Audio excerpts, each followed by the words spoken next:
Hi friends, എല്ലാ പേർക്കും ഷീബാസ് കിച്ചണിലേക്ക് സ്വാഗതം. ഇന്ന് വന്നിട്ടുള്ളത് ചെറുപഴമുണ്ടെങ്കിൽ ഈസി ആയിട്ട് തയ്യാറാക്കി എടുക്കാൻ പറ്റിയ നല്ല ടേസ്റ്റിയും ഹെൽത്തിയുമായിട്ടുള്ള ഒരു ഡ്രിങ്കിൻ്റെ റെസിപ്പിയുമായിട്ടാണ്. ഈ ചൂടിൻ്റെ ക്ഷീണവും ദാഹവും മാറ്റാൻ ഇതിൽ നിന്നും ഒരു ഗ്ലാസ് മതിയാകും. എല്ലാ പേരും ഒന്ന് ട്രൈ ചെയ്ത് നോക്കണം. എന്നിട്ട് ഫീഡ്ബാക്ക് അറിയിക്കാൻ മറക്കരുത്. വീഡിയോ ഇഷ്ടമാകുന്നെങ്കിൽ ഒന്ന് ലൈക്ക് ചെയ്തും കൂടെ സപ്പോർട്ട് ചെയ്യണേ.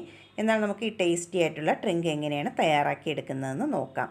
അതിനായി വേണ്ടത് പാളയൻകുടൻ പഴമാണ്. ഞാനിവിടെ 4 പാളയൻകുടൻ പഴമാണ് എടുത്തിട്ടുള്ളത്. നന്നായിട്ട് പഴുത്തിട്ടുള്ള പഴം വേണം എടുക്കാനായിട്ട്. ഈ പഴം തന്നെ ഈ ഡ്രിങ്ക് തയ്യാറാക്കാനായിട്ട് എടുക്കേണ്ടതാണ്. ഇനി നമുക്ക് ഈ പഴം ഒരു ബൗളിലേക്ക് തൊലിയെല്ലാം കളഞ്ഞതിന് ശേഷം ഇട്ട് കൊടുത്തിട്ടുണ്ട്. ഇനി നമുക്കിതൊന്ന് ഉടച്ചെടുക്കണം. ഇതുപോലൊരു മാഷറോ അല്ലെങ്കിൽ ഒരു ഫോർക്കോ കൊണ്ട് നന്നായിട്ട് ഇനി ഇതൊന്ന് ഉടച്ചിട്ടെടുക്കാം. ചെറിയ ചെറിയ കട്ടകളൊക്കെ ഉണ്ടായാലും കുഴപ്പമില്ല. ഇതിപ്പോൾ ഇവിടെ നന്നായിട്ട് തന്നെ ഒന്ന് ഉടച്ചെടുത്തിട്ടുണ്ട്. ഇതുപോലെ ഒന്ന് ഉടച്ചെടുത്താൽ മതിയാകും. ഇനി ഇതിലേക്ക് മധുരത്തിനായിട്ട് ഞാനിവിടെ ചേർത്ത് കൊടുക്കുന്നത് ശർക്കരയാണ്. പൊടിച്ച ശർക്കരയാണ് എടുത്തിട്ടുള്ളത്. 1/2 കപ്പാണ് ഇതിലേക്ക് ചേർത്ത് കൊടുക്കുന്നത്. കല്ലൊന്നും ഇല്ലാത്ത ശർക്കര ആയതുകൊണ്ടാണ് ഡയറക്റ്റായിട്ട് അതിലേക്ക് ചേർത്ത് കൊടുത്തിട്ടുള്ളത്.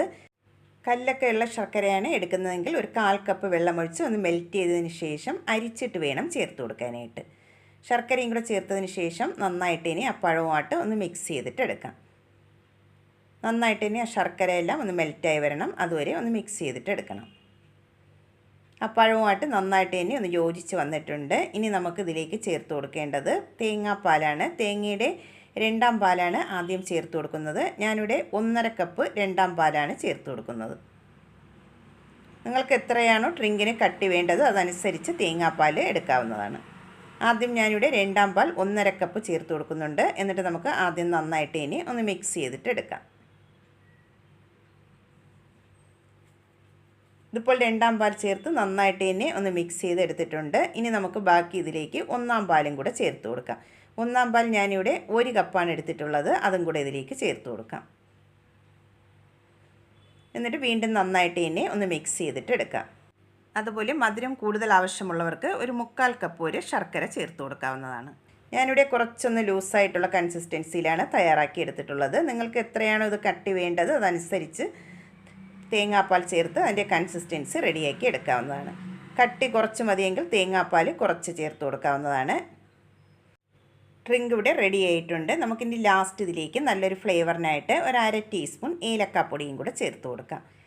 പഞ്ചസാരയും കൂടെ ചേർത്ത് പൊടിച്ചിട്ടുള്ള ഏലക്കാപ്പൊടിയാണ് ഞാനിവിടെ ചേർത്ത് കൊടുത്തിട്ടുള്ളത്. 1/2 ടീസ്പൂണാണ് ചേർത്ത് കൊടുത്തിട്ടുള്ളത്. എന്നിട്ട് നമുക്ക് നന്നായിട്ട് തന്നെ വീണ്ടും ഒന്നും കൂടെ ഒന്ന് മിക്സ് ചെയ്തിട്ട് എടുക്കാം.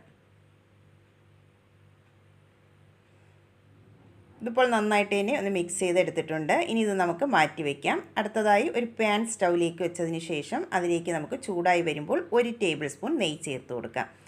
നെയ്യ് നന്നായിട്ട് തന്നെ ഒന്ന് ചൂടായി വന്നതിന് ശേഷം അതിലേക്ക് 2 ടേബിൾ സ്പൂൺ കപ്പലണ്ടിയാണ് ഞാനിവിടെ എടുത്തിട്ടുള്ളത്. അത് ചേർത്ത് കൊടുക്കാം. ഇത് നന്നായിട്ട് തന്നെ ഒന്ന് കളറെല്ലാം ഒന്ന് ചേഞ്ചായി വരുന്നതുവരെ ഒന്ന് ഫ്രൈ ചെയ്തിട്ട് എടുക്കണം. ഒരു മീഡിയം ഫ്ലെയിമിൽ വെച്ചിട്ട് നന്നായിട്ട് തന്നെ ഇതൊന്ന് ഫ്രൈ ചെയ്തിട്ട് എടുക്കാം. ഇതിവിടെ നന്നായിട്ട് ഇനി ഒന്ന് ഫ്രൈ ആയി വന്നിട്ടുണ്ട്. ഇനി നമുക്ക് ഈ നെയ്യിൽ നിന്നും മാറ്റിയെടുക്കാം. ഇതിവിടെ മാറ്റിയെടുത്തിട്ടുണ്ട്. ഇനി നമുക്ക് അതേ നെയ്യിലേക്ക് തന്നെ 1/2 കപ്പ് അവിലാണ് ചേർത്ത് കൊടുക്കുന്നത്. ഞാനിവിടെ മട്ട അവിലാണ് എടുത്തിട്ടുള്ളത്. നിങ്ങളുടെ കയ്യിൽ വെള്ള അവിലാണുള്ളതെങ്കിൽ അതെടുത്താലും മതിയാകും. അതൊന്ന് ക്രിസ്പി ആവുന്നതുവരെ നമുക്കൊന്ന് വറുത്തിട്ടെടുക്കാം. അവിലും ഇവിടെ വറുത്തെടുത്തിട്ടുണ്ട്. അത് നമുക്കൊരു ബൗളിലേക്ക് മാറ്റിയെടുക്കാം. അവിലൂടെ മാറ്റിയെടുത്തിട്ടുണ്ട്. ഇനി നമുക്ക് നേരത്തെ റെഡിയാക്കി വെച്ചിട്ടുള്ള ഡ്രിങ്കിലേക്ക് ഇത് ചേർത്ത് കൊടുക്കാം. ആദ്യം നമുക്ക് അവിൽ ചേർത്ത് കൊടുക്കാം. കുറച്ചൊന്ന് മാറ്റി വെച്ചിട്ടുണ്ട്. ഗാർണിഷിനായിട്ട് ബാക്കി ഇതിലേക്ക് ചേർത്ത് കൊടുക്കാം. അതിൻ്റെ കൂടെ തന്നെ കപ്പലണ്ടിയും കൂടെ ചേർത്ത് കൊടുക്കാം. എന്നിട്ട് നന്നായിട്ട് തന്നെ ഇതൊന്ന് മിക്സ് ചെയ്തിട്ട് എടുക്കാം. ഇതിപ്പോൾ നന്നായിട്ടൊന്ന് മിക്സ് ചെയ്തെടുത്തിട്ടുണ്ട്. ഡ്രിങ്ക് റെഡി ആയിട്ടുണ്ട്. നമുക്കിനി ഇത് ഏത് ഗ്ലാസ്സിലാണോ സെർവ് ചെയ്യുന്നത് അതിലേക്കത് മാറ്റി കൊടുക്കാം. നല്ല ടേസ്റ്റിയും അതുപോലെ ഹെൽത്തിയുമായിട്ടുള്ള ഡ്രിങ്കാണ്. ഈ ചൂടിൻ്റെ ക്ഷീണവും ദാഹവും എല്ലാം മാറ്റാൻ ഇതിൽ നിന്നും 1 ഗ്ലാസ് മതിയാകും. എല്ലാവരും ഒന്ന് ട്രൈ ചെയ്ത് നോക്കണം. എന്നിട്ട് ഫീഡ്ബാക്ക് അറിയിക്കാൻ മറക്കരുതേ. വീഡിയോ ഇഷ്ടമാകുന്നെങ്കിൽ ഒന്ന് ലൈക്ക് ചെയ്തും കൂടെ സപ്പോർട്ട് ചെയ്യണേ. ആദ്യമായിട്ടാണ് കാണുന്നവരുണ്ടെങ്കിൽ പ്ലീസ് ഒന്ന് സബ്സ്ക്രൈബ് ചെയ്യാനും മറക്കരുതേ.